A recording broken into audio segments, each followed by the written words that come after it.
we may be able to work that out. All right. Hey guys, don't answer any of their questions. You don't have to answer any questions. Don't talk to them. Don't answer questions.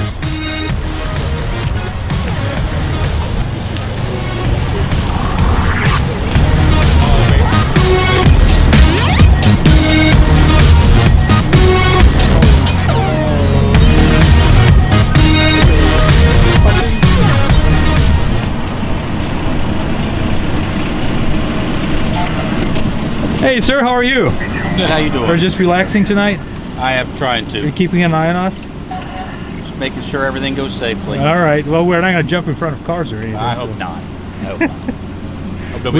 We're not breaking any laws. We're not stepping in that. traffic, so we're trying to work with you guys, but we're here. I appreciate that. Yeah, we're not here that's to... all we ask. It's, okay. If you guys follow the law, we got no reason to That's all we're doing. So if you have any questions, feel free to come and ask us. I saw you guys down there, and I thought I'd come up here, and somebody said you guys were up here. So yeah, all right, cool deal. Checking it out. Can I ask what your name is? Captain Papanak. Captain Papanak? Yep. Awesome. I'm in charge Thanks, of Washington Township down here, so. Oh, you're still a deputy sheriff, but you work. Right. You're not with Montgomery? I am with Montgomery County, but they contract with Washington Township for police service. Oh, they don't have a PD? No. Okay, So interesting. they use us, and we do it for them. So very cool. We'll work with you guys and everything. All right. Goes smoothly. Can I ask you? Do you know who's paying for this? Is this coming out of the sheriff department's budget? Some of it comes out of the sheriff's office budget. A lot of it comes from a state grant. State grant. Okay. They will fund that and give local jurisdictions money to do OVI enforcement, the checkpoints, and saturation patrols. Okay. Well, thank you, Captain. Have a good evening. You too. Take care. Bye. Down the street. Hey, officer, how are you? We're concerned for your safety here. We noticed that you're by yourself, so just wondering what you're doing and why you're shining a light in my face or in my camera.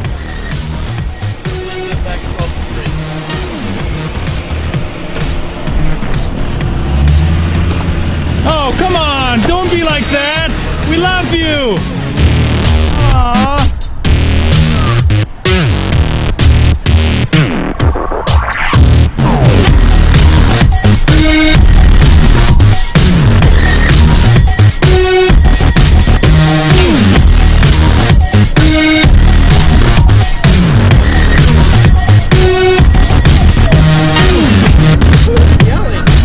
That's Dave.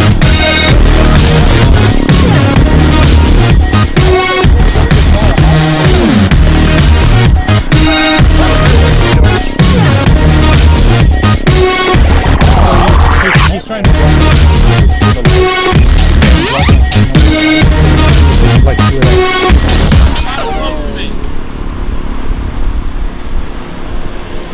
Do you have permission to be on their property? I'm just curious. Don't get arrested.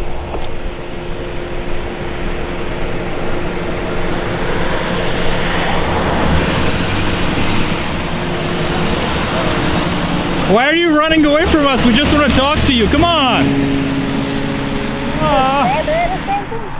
He's not being a very friendly cop. Wow.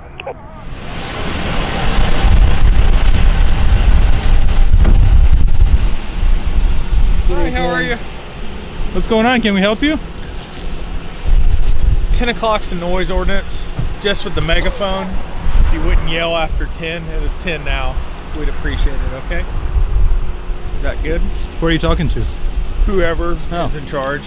I mean, you got the camera and the gun. We're anarchists. There's nobody in charge. In charge. Okay. Oh, we just appreciate it. We don't want to stomp on anybody's rights. We think it's great.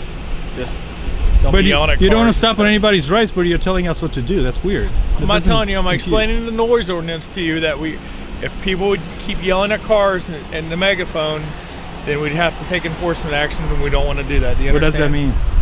Excuse me? What does enforcement action mean?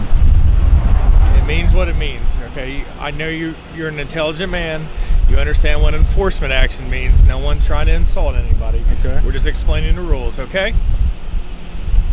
Thank you. Can I ask what your name and badge number is? Yes. Deputy Snyder, and it's badge number 339. Awesome. Thank you. Have a good night. Thank you. Be safe.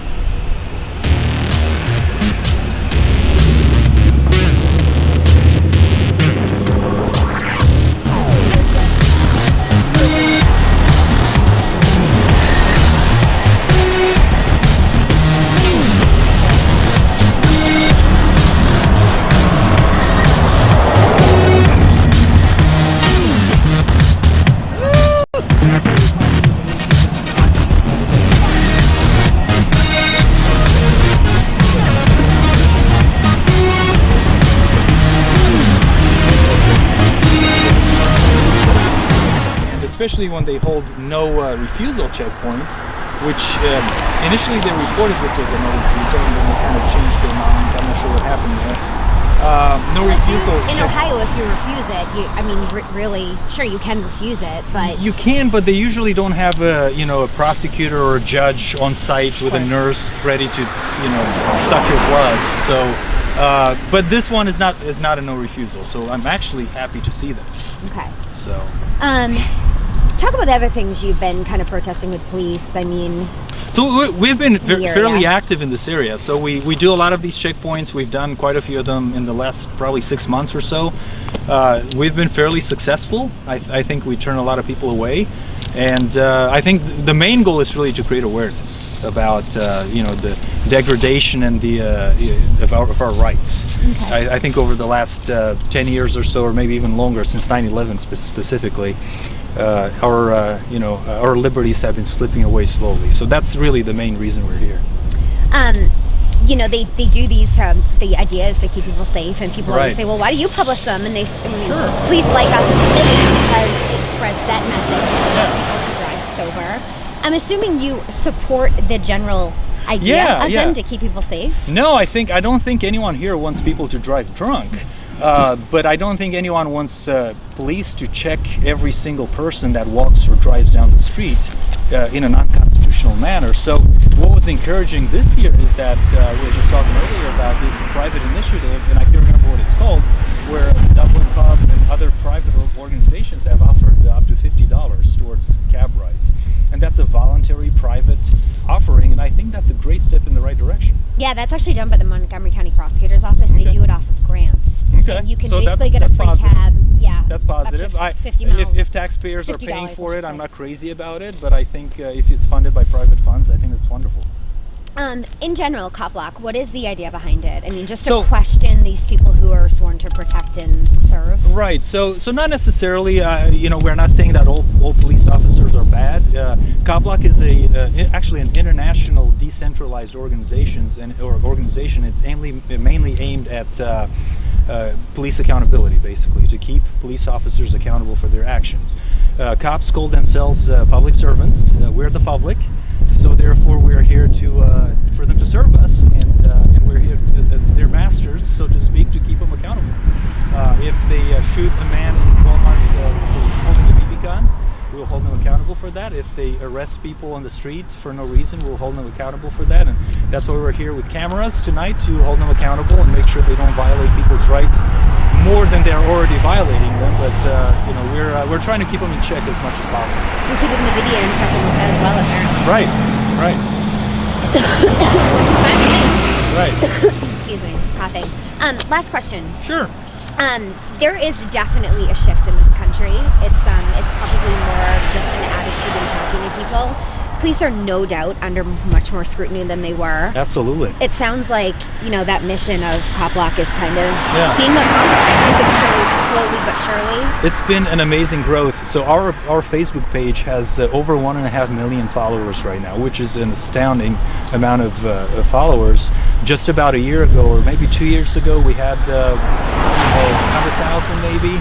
So the movement has exploded, and when people realize that they're free to record the police, they're free to open carry a firearm, they're free to interact with police in a different manner. In other words, don't be afraid of cops, don't be afraid to question them, don't be afraid to question their motives and what they do. It really causes a paradigm shift in people's minds, especially younger people. So yes, I think we are in the midst of a shift in mentality on how the public relates to police officers, and I think it's a positive shift. There's no reason for us to be afraid and get goosebumps when we see blue lights in the mirror. You know, these people work for us. You know, we don't work for them, and they're here to enforce and protect our rights, not to violate them on a daily basis. So we should not be afraid of questioning police. We should do it, and we should be motivated by it. And in fact, they should be glad that we hold them accountable. Yeah. So.